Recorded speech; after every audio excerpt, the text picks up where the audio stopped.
siang Pak Acep. Siang Bu. Bagaimana kabar Pak Acep pada siang hari ini? Alhamdulillah sehat. Alhamdulillah baik ya. Dan sesuai dengan jadwal yang sudah kita sepakati bersama bahwa kita akan bersama-sama melaksanakan supervisi akademik nih. Nah kira-kira menurut Pak Acep bagian mana dari Pak Acep yang ingin saya bantu untuk pengembangan kompetensinya? Mungkin ini Bu, saya itu kan selama ini di prosesnya Bu ya, ketika proses pembelajaran kan selama ini saya menggunakan media atau konten yang sama, sedangkan siswa-siswa kan memiliki gaya belajar yang berbeda-beda. Itu mungkin yang mau saya fokuskan ke sana Bu. Oh ya, jadi Bapak tuh ingin mengembangkan diferensiasi gitu ya, berdasarkan tadi gaya belajar dari murid-murid Bapak di kelas itu. Oke, nah kira-kira bagian mana Pak yang nantinya Bapak ingin saya amati? Pada saat proses pembelajarannya, kontennya. Jadi ketika gaya belajarnya yang berbeda, saya juga harus menyediakan konten-konten yang berbeda juga sesuai dengan gaya belajarnya. Mungkin di sana Bu. Oke, jadi bagaimana ketika Bapak menyediakan konten-konten untuk gaya belajar yang berbeda? Oke, nah untuk hanya itu saja atau dengan hal yang lain, misalkan strategi pelaksanaan atau bagaimana? Ketika kontennya berbeda, mungkin saya tuh suka kebingungan terhadap tujuannya.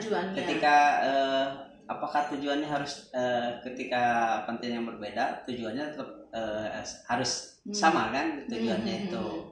Jadi bagaimana mencapai tujuan itu dengan konten yang berbeda-beda. Konten yang berbeda-beda ya. Oke, terima kasih. Berarti bagaimana mencapai tujuan pembelajaran dengan melalui pemberian konten yang berbeda gitu ya kepada murid-murid kita. Berarti ke strategi pembelajaran berdiferensiasinya. Nah, menurut Pak Acep sendiri, bagaimana Pak Acep menilai terhadap apa yang akan kita kembangkan ini? Artinya penilaian Bapak terhadap Bapak melaksanakan proses pembelajaran berdiferensiasi konten.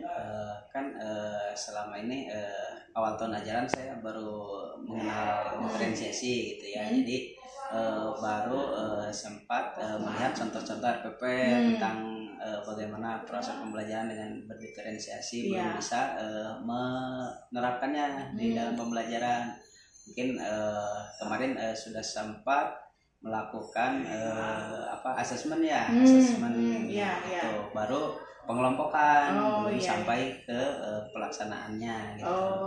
Oke, jadi di awal tahun ini sudah ada Bapak membuat asesmen diagnostik dan sudah mengelompokkan gaya belajarnya, tapi belum ada implementasinya begitu ya Pak ya. Itu kondisi startnya Pak Acep saat ini. Nah, kira-kira apa harapan Pak Acep dari observasi yang akan kita lakukan ini? Jadi setelah observasi ini Pak Acep punya keinginan seperti apa? Mungkin dengan observasi ini mungkin saya nanti bisa menerapkan gitu, bagaimana diferensiasi konten itu gitu kan. Terus mungkin anak-anak juga bisa lebih aktif gitu, karena belajarnya sesuai dengan gaya belajarnya. Oke, ya jadi Bapak bisa meningkat kompetensi dengan bagaimana mengimplementasikan pembelajaran berdiferensiasi konten ini ya Pak ya. Oke, jadi kita sepakat Bapak bahwa kita akan mengamati bagian pembelajaran berdiferensiasi konten. Dengan kompetensi itu diharapkan Bapak bisa meningkat gitu ya. Nah kira-kira kapan Pak kita jadwal untuk supervisinya? Di hari Selasa ya? Hari Selasa di kelas ATM 10 ATM 3 ya? Oke, jadi nanti kita selanjutnya besok pagi berarti kita akan melaksanakan supervisi dan saya akan mengamati untuk kompetensi yang Bapak inginkan ini. Ya, oke. Terima kasih Pak Acep, sampai ketemu besok pagi ya Pak Acep ya. Selamat siang Pak Acep. Masalah satu itu ini bisa dibaca di LKS tapi fokus dulu ke sini permasalahannya. Boleh dibacakan Iqbal? Oke, selamat pagi Pak Acep. Nah, kan kemarin kita sudah melaksanakan supervisi akademis nih Pak Acep ya di kelas berapa kemarin 10 ATM 3 ya Pak Acep ya. Dan Pak Acep sebelumnya sudah melaksanakan prasupervisi dengan saya. Di sana Pak Acep menyampaikan bahwa Pak Acep ingin mengembangkan kompetensi untuk pembelajaran berdiferensiasi. Nah, menurut Pak Acep sendiri, bagaimana Pak Acep menilai performa Pak Acep dalam kompetensi pembelajaran berdiferensiasi, khususnya konten yang Bapak sampaikan kemarin? Silakan Pak Acep.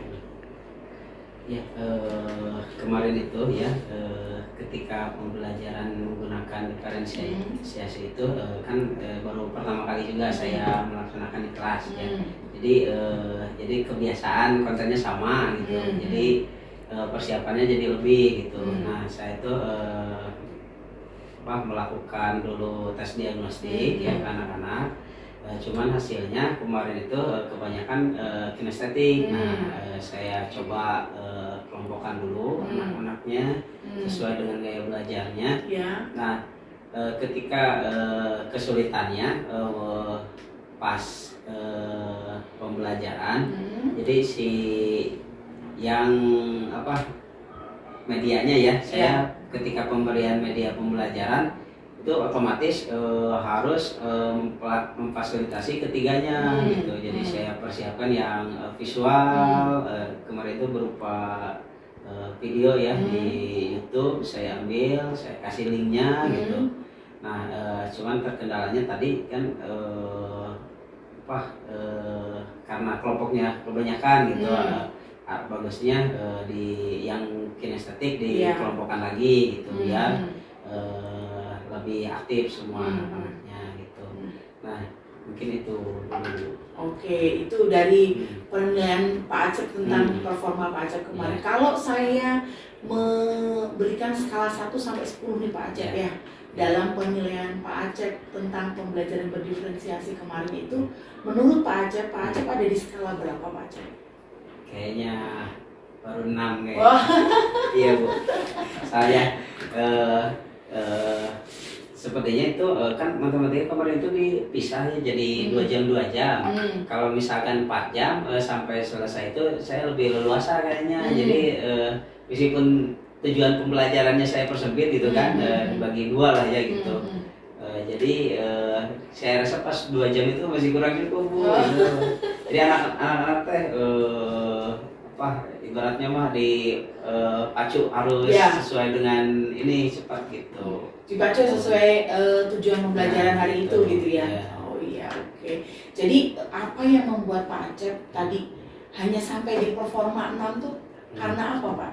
Ininya? Mungkin belum terbiasa gitu ya.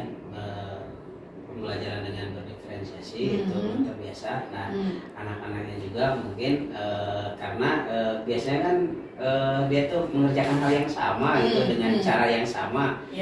Tapi kelebihannya mungkin anak-anak karena sesuai dengan gaya belajarnya, mungkin dia tuh lebih sesuai passionnya lah gitu.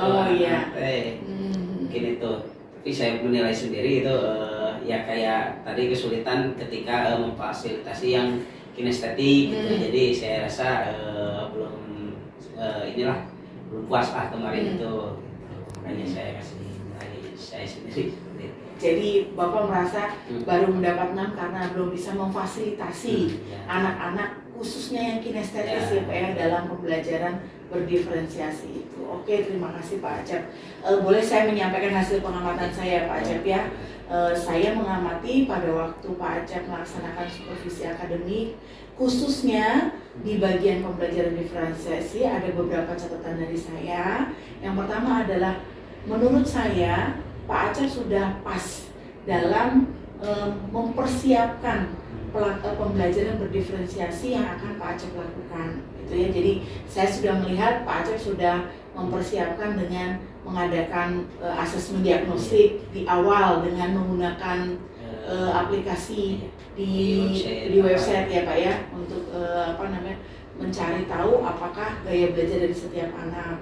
Lalu yang kedua, Pak Acep saya perhatikan di RPP Pak Acep ini sudah tergambar bagaimana anak didiferensiasikan menurut kebutuhan belajarnya dari yang visual, audio sampai yang kinestetis seperti itu. Jadi itu sudah sesuai dengan standar dari pembelajaran berdiferensiasi yang kita rujuk seperti itu. Nah, namun ada sedikit catatan dari saya, ini bagian di pengelolaan kelasnya gitu. Jadi yang saya perhatikan adalah bagian di pengelolaan kelasnya. Nah, ini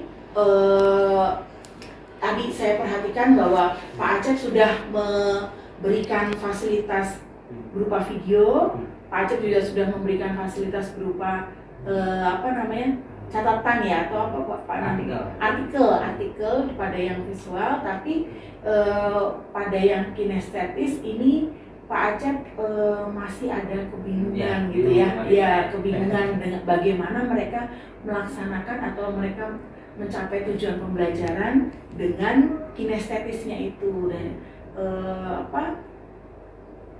ini harus Pak Acep sudah memfasilitasi, namun jumlahnya terlalu banyak di sana. Nah, bagaimana menurut Pak Acep hasil pengamatan saya itu bagaimana? Ya, saya merasa seperti itu juga gitu.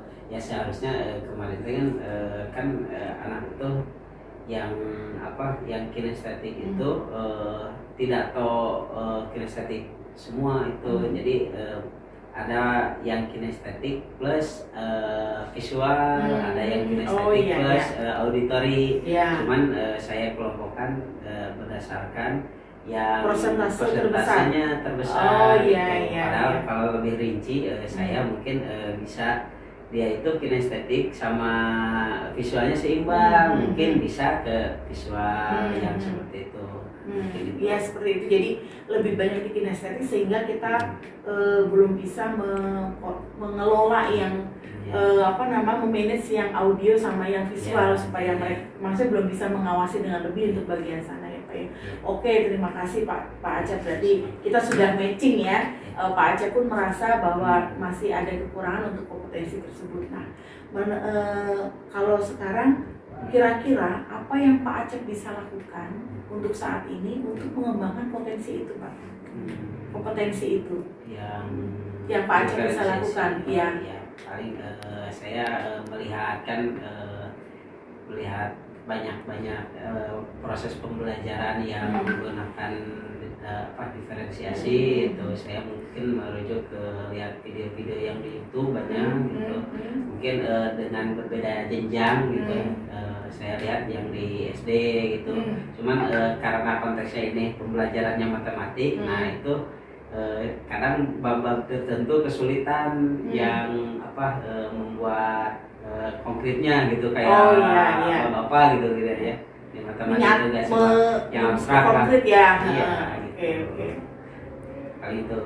Jadi mau belajar di PMM gitu ya tentang bagaimana mengembangkan pembelajaran berdiferensiasi, khususnya yang tadi bagian memperlihatkan dari atau menyampaikan menyajikan dari abstrak ke konkret gitu ya Pak. Oke, belajar dari PMM.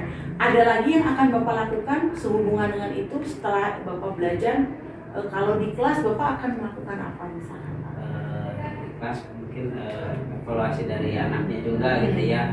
Mereka gimana kesannya gitu ketika melakukan pembelajaran menggunakan diferensiasi ini, gimana gitu.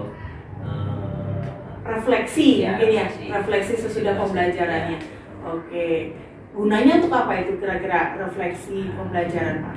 Ya nanti ada umpan balik juga yang kita ketika untuk perbaikan proses pembelajaran berikutnya.